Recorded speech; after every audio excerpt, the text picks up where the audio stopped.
बाबा साहब को मैं नमन करता हूं और वंदन करता हूं, और मेरा प्रयास है कि बाबा साहब का अधूरा सपना साकार हो। बाबा साहब चाहते थे कि संस्कृत भारत की राष्ट्रभाषा बने, और संविधान का जब निर्माण हो रहा था उस समय उन्होंने एक बिल भी पेश किया था कि संस्कृत को भारत की राष्ट्रभाषा घोषित कर दिया जाए। दुर्भाग्यवश बाबा साहब का वो बिल सक्सेस नहीं हुआ, वो जो बिल उनका जो प्रस्ताव था वो पास नहीं हुआ। इसलिए मैं बाबा साहब के सभी समर्थकों से, जो लोग बाबा साहब को मानते हैं, उन सबसे हाथ जोड़ के निवेदन कर रहा हूं, आप संस्कृत को राष्ट्रभाषा बनाने के लिए मांग करिए। बाबा साहब चाहते थे भारत में मजहब के आधार पर नियम कानून न हो, मजहब के आधार पर आयोग मंत्रालय न हो, मजहब के आधार पर बोर्ड ट्रिब्यूनल न हो, मजहब के आधार पर कोई लोन वजीफा न दिया जाए। बाबा साहब तो ये जो विभाजन हुआ था मजहब के आधार पर, इसके लिए तैयार नहीं थे, और जब विभाजन हो गया तो उन्होंने ये भी कहा था कि जब मजहब के आधार पर विभाजन हो रहा है तो ये पूरी तरीके से हो, ये मिक्स तरीके से ना हो। इसलिए जो लोग बाबा साहब को मानते हैं, चाहे वो नेता हैं, अभिनेता हैं, लेखक हैं, बुद्धिजीवी, उन सब लोगों को एक सुर में आवाज उठाना चाहिए कि विभाजन हो चुका है मजहब के आधार पे, इसलिए अब मजहब के आधार पे आयोग मंत्रालय नहीं होना चाहिए, मजहब के आधार पे नियम कानून नहीं होना चाहिए, मजहब के आधार पे बोर्ड ट्रिब्यूनल नहीं होना चाहिए, मजहब के आधार पे लोन वजीफा नहीं होना चाहिए। बाबा साहब तो भारत में यूनिफॉर्म सिविल कोड चाहते थे, संविधान का आर्टिकल 44 यही कहता है। लेकिन आज भी मजहब के आधार पर क्रिश्चियन का अलग कानून चल रहा है, मुस्लिम का अलग कानून चल रहा है, पारसी का अलग कानून चल रहा है, हिंदू का अलग कानून चल रहा है। तो अगर आप बाबा साहब का सम्मान करते हैं तो सबसे पहले भारत में आर्टिकल 44 यानी यूनिफॉर्म सिविल कोड लागू करने की मांग करिए।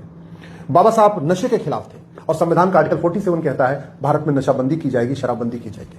और अभी भी आप जो देसी शराब के ठेके हैं वहां जाके देखिए, वहां किसकी भीड़ होती है, वहां पिछड़ों की भीड़ होती है, दलितों की भीड़ होती है, आदिवासियों की भीड़ होती है। बाबा साहब कहते थे कि जब तक भारत नशा मुक्त नहीं होगा, शराब मुक्त नहीं होगा, तब तक दलितों का उत्थान नहीं होगा, आदिवासियों का कल्याण नहीं होगा।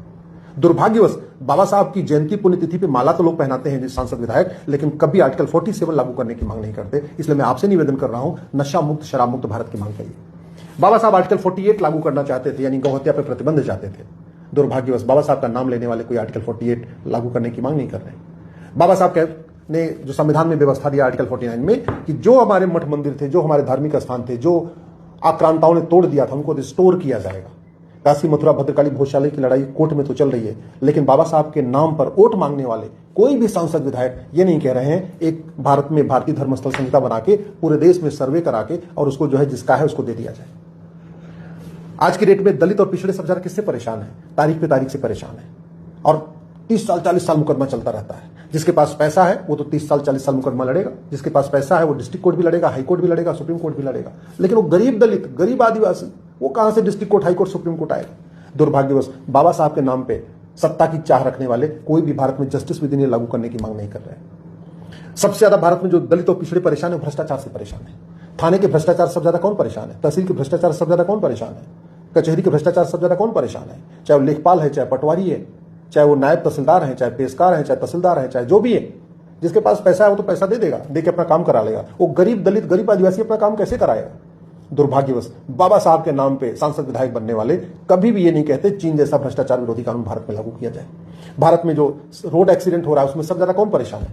रोड एक्सीडेंट में मरने वाले दलित पिछड़े भी हैं। रोड एक्सीडेंट का मूल कारण भ्रष्टाचार है।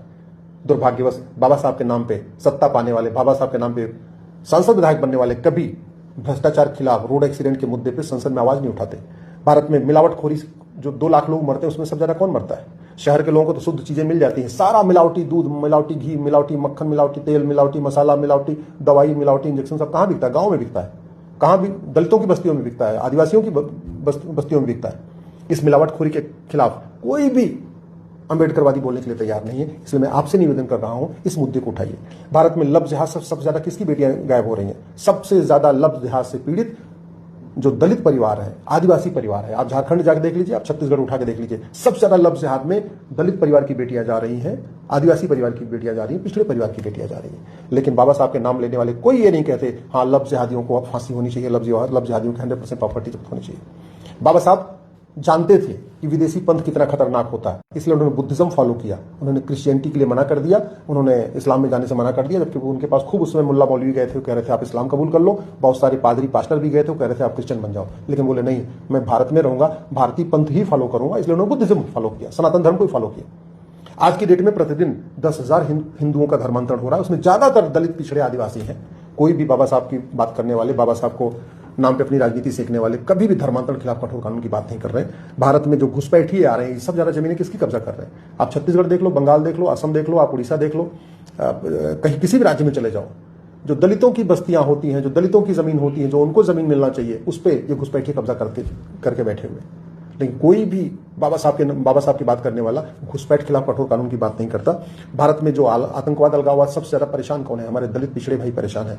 भारत में साइबर फ्रॉड से सबसे ज्यादा परेशान कौन है? बेचारे, उनको पता ही नहीं होता, नया नया मोबाइल लिया, उनके पास लिंक आती है, क्लिक करते हैं, उनका जो भी है 10-20 हजार रुपए गायब हो जाता है। इस पर कोई चर्चा नहीं कर रहा है। बाबा साहब की बात करने वाले कभी भी भारत में इलेक्शन रिफॉर्म की बात नहीं करते, पुलिस रिफॉर्म की बात नहीं करते, जुडिशियल रिफॉर्म की बात नहीं करते, टैक्स रिफॉर्म की नहीं बात करते, एजुकेशन रिफॉर्म की बात नहीं करते। भारत में सबसे ज्यादा इस समय शिक्षा का कारोबार चल रहा है। जो शिक्षा मुफ्त में होनी चाहिए थी, बहुत बड़ा धंधा बन गया है। और इस धंधे से सबसे ज्यादा परेशान कौन है? दलित आदिवासी पिछड़ा परेशान है। कोई भी बाबा साहब की बात करने वाला ये नहीं कहता भारत में यूनिफॉर्म एजुकेशन होना चाहिए, one nation one education board होना चाहिए, वन नेशन वन सिलेबस होना चाहिए, वन नेशन वन करिकुलम होना चाहिए। इस समय हेल्थ, दवाई, हॉस्पिटल, मतलब ये सबसे बड़ा धंधा बन चुका है। आज की डेट में जो गरीब दलित है, गरीब पिछड़े हैं, उनके पास इतनी हिम्मत नहीं वो खुद जाके इलाज करा सके। सरकार ने आयुष्मान कार्ड दे दिया, ठीक है, बहुत अच्छी बात है, देना चाहिए, गरीबों को देना चाहिए। लेकिन वास्तव में उन तक जो मदद पहुंचनी चाहिए, खासतौर पर जो सरकारी हॉस्पिटल बदहाल पड़ा हुआ है भ्रष्टाचार कारण, उससे सबसे ज्यादा परेशान कौन है? दलित पिछड़े परेशान है। थाने के भ्रष्टाचार से सबसे ज्यादा परेशान दलित पिछड़े हैं। तहसील के भ्रष्टाचार सबसे ज्यादा परेशान कौन है? दलित पिछड़े हैं। आप मुकदमों की संख्या उठा के देख लीजिए, जमीनों से ज्यादा कब्जा किसके होता है? दलित पिछड़ों की जमीन पे कब्जा होता है। तो ये जो पूरी सिस्टम खराब हो रखा है, उससे कौन परेशान है? दलित पिछड़े। लेकिन दलित पिछड़ों की बात करने वाले नेता, अभिनेता, लेखक कभी ये नहीं कहते हाँ यार, बाबा साहब जो चाहते थे उसको पूरा करो ना। बाबा साहब एक स्वतंत्र भारत बनाना चाहते थे। स्वतंत्र का मतलब होता है स्वयं का तंत्र। इसलिए बाबा साहब भारत में गुलामी का नामो निशान मिटाना चाहते थे, गुलामी की कुरीतियां, गुलामी की कुप्रथाएं खत्म करना चाहते थे, गुलामी की शिक्षा व्यवस्था को बदलना चाहते थे, गुलामी की चिकित्सा व्यवस्था बदलना चाहते थे, गुलामी की न्याय व्यवस्था बदलना चाहते थे। स्वतंत्र का तो मतलब ही होता है ना। दुर्भाग्य देखिए, कुछ भी नहीं बदला। वही गुलामी की न्याय व्यवस्था, वही गुलामी की पुलिस व्यवस्था, वही गुलामी की प्रशासनिक व्यवस्था, वही गुलामी की टैक्स व्यवस्था, वही गुलामी की चुनाव व्यवस्था, सब कुछ तो गुलामी का चल रहा है। शायद बाबा साहब होते, अगर 10-15 साल तक कानून मंत्री बने रहे होते, ये सब चीजें ठीक हो जाती। तो बाबा साहब के नाम पे अगर आप वोट लेते हैं, बाबा साहब के नाम पे आप पार्षद बनते हैं, बाबा साहब के नाम पे आप प्रधान बनते हैं, बाबा साहब के नाम पे आप सांसद विधायक बनते हैं, तो कुछ तो काम करिए जो बाबा साहब की इच्छा थी। और कुछ मत करिए, कम से कम संविधान में जितनी बातें लिखी हैं उन्हीं को लागू कर दी। सबसे ज्यादा नशा तस्करी से कौन परेशान है? दलित पिछड़े परेशान, उनके बच्चे ज्यादा ड्रग एडिक्ट होते जा रहे हैं। सब ज्यादा अश्लीलता फुहड़ता के सारे कौन परेशान हो रहा है? आप खुद ही पता कर लीजिए। सब ज्यादा जो कुपोषण है वो कौन परेशान हो रहा है? दलित पिछड़े परेशान हो रहे हैं। सब ज्यादा प्रदूषण से कौन परेशान हो रहा है? बेचारे दलित पिछड़े। दिल्ली, गाजियाबाद, एनसीआर में जिसके पास पैसा है वो तो ठीक जगह रह रहा है, आराम से ठीक ठाक मकान में रह रहा है। जो झुग्गी बस्तियों में कौन रहता है? दलित पिछड़े रहते हैं। कैसे उनका समाधान होगा? अरे उसके लिए व्यवस्था करनी पड़ेगी। भारत का संविधान कहता है जनसंख्या नियंत्रण कानून बनाओ, कोई बाबा साहब की बात करने वाला कर नहीं रहा। भारत का संविधान कहता है धर्मांतरण नियंत्रण कानून बनाओ, कोई भी बाबा साहब का नाम लेने वाला उस पर भी चर्चा करने के लिए तैयार नहीं। बाबा संविधान कहता है घुसपैठ नियंत्रण कानून बनाओ, बाबा साहब का नाम लेने वाले उस पर भी चर्चा करने के लिए तैयार नहीं। तो संविधान में बहुत सारी व्यवस्था रखी हुई है। अगर ये संविधान लागू हो जाए तो वास्तव में बाबा साहब का सपना साकार होगा। दुर्भाग्य देखिए, संविधान के वो 20% प्रावधान जो आज तक लागू नहीं हुए हैं, उस पर बाबा साहब का नाम लेने वाले कोई चर्चा करने के लिए तैयार नहीं। यहां तक कि आर्टिकल 351 कहता है कि देश के सभी नागरिकों को हिंदी और संस्कृत लिखना पढ़ना बोलना आना चाहिए। बाबा साहब का नाम लेने वाले उस पर भी बोलने के लिए तैयार नहीं है। इसलिए मैं आप लोगों से निवेदन कर रहा हूं, ये जो ओट जीवी, नोट जीवी, सत्ता जीवी जो बाबा साहब के नाम पर अपनी दुकान चला रहे हैं वो तो चलाएंगे, लेकिन कम से कम आप इसको समझिए कि भारत की असली समस्या क्या है, उसका समाधान क्या है। कम से कम भ्रष्टाचार खत्म होगा तो दलितों पिछड़ों का कल्याण होगा। संसद का एक सत्र भ्रष्टाचार खत्म करने पे, भ्रष्टाचार के मूल कारण अस्थायी समाधान पे बुलाना चाहिए। जनसंख्या भी विस्फोट रुकेगा, दलितों पिछड़ों का कल्याण होगा। घुसपैठिए भारत छोड़ के भागेंगे, दलितों पिछड़ों का कल्याण होगा। यहाँ जो जमीनों पे कब्जा किया गया है अवैध रूप से, वो रुकेगा, दलितों पिछड़ों का कल्याण होगा। लव जिहाद के खिलाफ कठोर कानून बनेगा, दलितों पिछड़ों का कल्याण होगा। धर्मांतरण के खिलाफ कठोर कानून बनेगा, दलितों पिछड़ों का कल्याण होगा। दुर्भाग्यवश जो मूल कारण है अस्थायी समाधान, उस पर चर्चा नहीं हो रही है। हाँ, मूर्तियां लगाएंगे, माला पहनाएंगे, ये करेंगे, वो करेंगे, सब कुछ करेंगे, नाटक करेंगे, दुनिया भर की करेंगे, लेकिन जो बाबा साहब असली चीज चाहते थे, जो उनका मूल सपना था, उसके ऊपर गंभीरता के साथ में संसद में चर्चा हो रही है, न विधानसभा में चर्चा हो रही है। इसलिए मैं आप लोगों से निवेदन कर रहा हूं, इस वीडियो को अधिक से अधिक फॉरवर्ड करिए और कड़वा सच लिखने, कड़वा सच बोलने की हिम्मत करिए।